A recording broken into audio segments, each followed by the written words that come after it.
Hello everybody, my name is Andrew from BrickMeisterZ, and with the release of Despicable Me 4, I'm going to review one of the LEGO sets that I just got. And that is Minions and Gru's Family Mansion.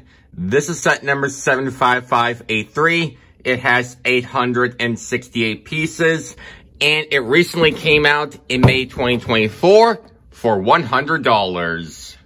Starting with the minifigures, here's Gru as an adult, and we previously got him as a younger version in the Minions Rise of Gru bike chase set. The design of this doesn't have the striped printing on his scarf, and he should have had a nose like we saw with Pinocchio from the Disney CMF series. But with the scarf removed, you can see the printing around his jacket, and the body itself should have looked like a molded piece inspired by the Harry Potter Hagrid figure and the Sonic Eggman figure. Plus, they should have given him taller legs. Then we have Gru's wife, Lucy. No, not that one. I'm talking about this one when she first appeared in Despicable Me 2. This figure has torso printing for the tank top at the front, and she has a scarf on the back. She has our normal expression on one side, and on the other side has the sunglasses. And just like Gru, Lucy also doesn't have the nose or taller legs. And even the hair has a ponytail instead of a knot bun. And for Gru's girls, here's Margot, Edith, and Agnes. And yes, they all use short minifigure legs. Edith and Agnes looked fine with the short legs depending on the height. And for Margot, looks a little off with the short legs. But I think if she has mid legs, it will look a lot better. Especially how she's a little taller than the other two girls. Plus, there's baby Gru Jr., who is part of Gru's family. This design has light nougat hands, which is molded to a light gray body. And the baby head is a lot smaller compared to a normal minifigure head. And this set also includes 3 different Mega Minion figures, including Tim with the stretchy arms and taller head, Mel with the red lens for an eye, and Jerry made out of this round body. The design of the Minions have Technic arms that connect to the body with molded legs.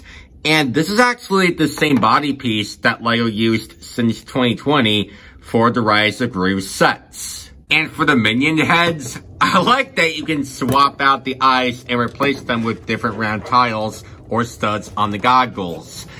And now that I showed you the figures, let's take a look at the build of Gru's house, shall we? The design of this does get me vibes of the Disney Up House set as a scaled down version. You know, a facade building instead of a complete enclosed building. And the sides for the two houses in LEGO form look very similar. The front of Gru's house has exterior details such as the leaves from the front lawn.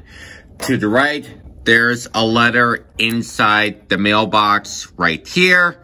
And then to the left is the driveway where Gru parked his vehicle, the Gru-mobile. And the size of the garage looks way too small to fit any vehicle or figure inside. Like, come on, the movie version has the Gru-mobile parked inside. Why not just fix up the size for the LEGO version and include the vehicle? For some other exterior parts, I love the Minion popping out of the round window, as well as a drain pipe above the brown awning. And the front door can open up that leads you into Gru's lab. But in the movie, it takes you to his living room and hallway after going through the door. The lab was only found in the basement instead of on the main floor, which looks very weird in my opinion. Anyway, the lab itself has different stickers on these computer screens beside the door. And there are 2 spinning pillars connected to the upper floor. The left pillar has a toilet with toilet paper from the bathroom. There's also dynamite and a broom right here. And behind it is a stickered panel of a stopwatch connected to a fan. And there is a lever and a button as part of the controls. And the right pillar has a build for the water cooler with a mug, along with a walkie-talkie, a grabular, and some other controls. Right here is a box that can open up to reveal 2 cookies. Oh, and I forgot to tell you that this cart as an accessory is where you put the box of cookies right here on this jumper piece. And here's the ladder that goes up to the next floor of the house. To the right is the living room with Gru's chair. He can sit down right here, and this barely rotates 360 degrees due to that cup in the way. Behind the chair are 2 axes hanging on the wall and a chimney that connects to the fireplace. To the left is the girls' bedroom that has one of the 3 beds. You can place a minifigure right down here when they're sleeping. And there are 4 different drawings on the wall, which are these 2x2 stickered tiles. There's a small kitchen located on the top floor that has cupcakes on the table. And that's a reference to the Bake My Day store from Despicable Me 2.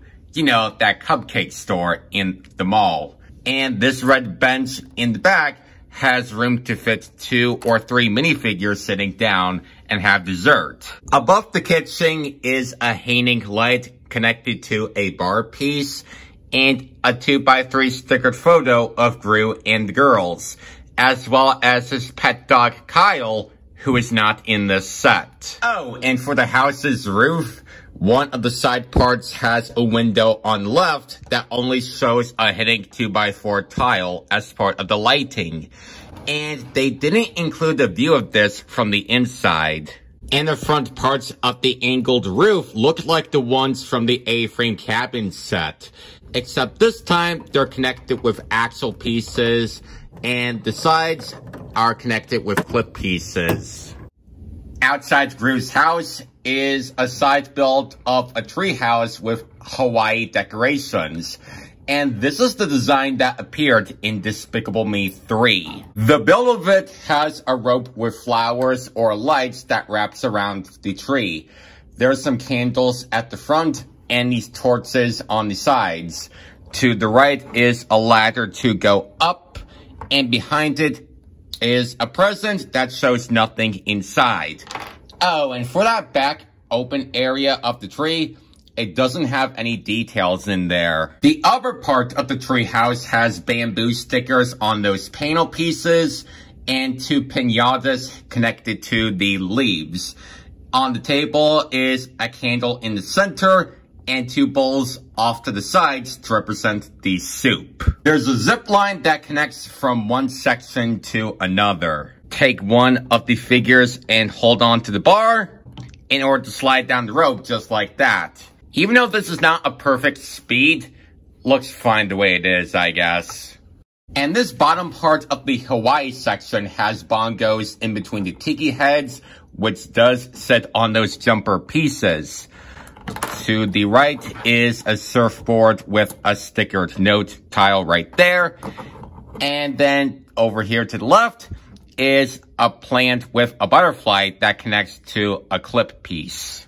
And that is it for the build of this set. So now let's talk about my final thoughts. For $100, the LEGO designers worked really good on capturing Gru's home by including references from the Despicable Me films.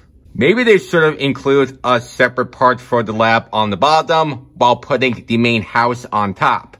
Something like putting the underground vaults under the Harry Potter Gringotts Bank building. And maybe one day I would love to get a LEGO set based on Gru's vehicle, the Gru-mobile, but not too small to fit inside the garage. So let me know what you think about this set in the comments below. Don't forget to subscribe to BrickMeisterZ and turn on notifications so that you don't miss my newer videos. Thanks for watching, stay despicable, and I'll see you again next time. Bye.